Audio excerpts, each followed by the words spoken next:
اللہ پاک کا بنایا ہوا ہر شخص مکمل اور خوبصورت ہے، بس خامی اور کمی تو ہمارے اخلاق اور رویوں میں ہے۔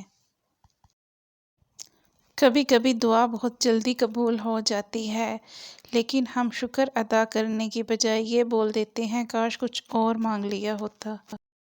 دنیا کی کہی ہوئی بات اور اپنوں کی کہی ہوئی بات میں فرق یہ ہوتا ہے کہ دنیا کی کہی ہوئی بات پہلے تکلیف دیتی ہے، پھر اس کی عادت ہو جاتی ہے۔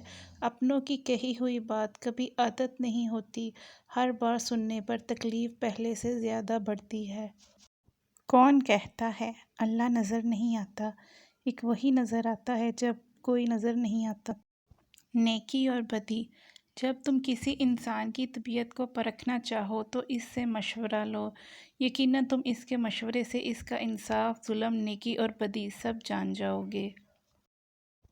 عورت کی شوخیاں، شرارتیں، منمانیاں اور غیر ذمہ داریاں ماں باپ کے گھر ہی ہوتی ہیں، سسرال میں عورت کی تربیت اور صبر کا امتحان ہوتا ہے۔ حق اللہ پہ چھوڑ دو، کیوں نہ کہ اللہ کا فیصلہ ہی حق کا فیصلہ ہوتا ہے۔ دنیا میں اس سے بڑھ کر اور کوئی ایوارڈ نہیں ہو سکتا کہ لوگ آپ کی تربیت کی وجہ سے آپ کے والدین کی تعریف اور عزت کریں۔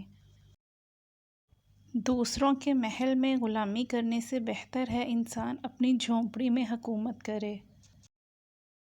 مجھے فرانس کے ملاحوں کی یہ بات بڑی اچھی لگی کہ جب وہ سمندر میں اترنے لگتے ہیں تو بڑی مختصر سی دعا مانگتے ہیں، یا اللہ تیرا سمندر بہت بڑا ہے اور میری کشتی بہت چھوٹی ہے، ہم پر رحم کرنا۔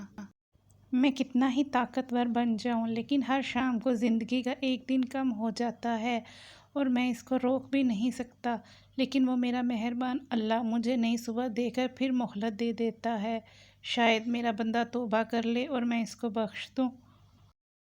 دنیا کو چاہنے والا بکھر جاتا ہے اور اللہ کو چاہنے والا نکھر جاتا ہے۔ سجدے کی طاقت یہ ہے کہ فرش کی سرگوشی عرش پر سنی جاتی ہے۔ انسان بھی عجیب ہے، دعا کے وقت سمجھتا ہے کہ اللہ بہت قریب ہے اور گناہ کے وقت سمجھتا ہے کہ اللہ بہت دور ہے۔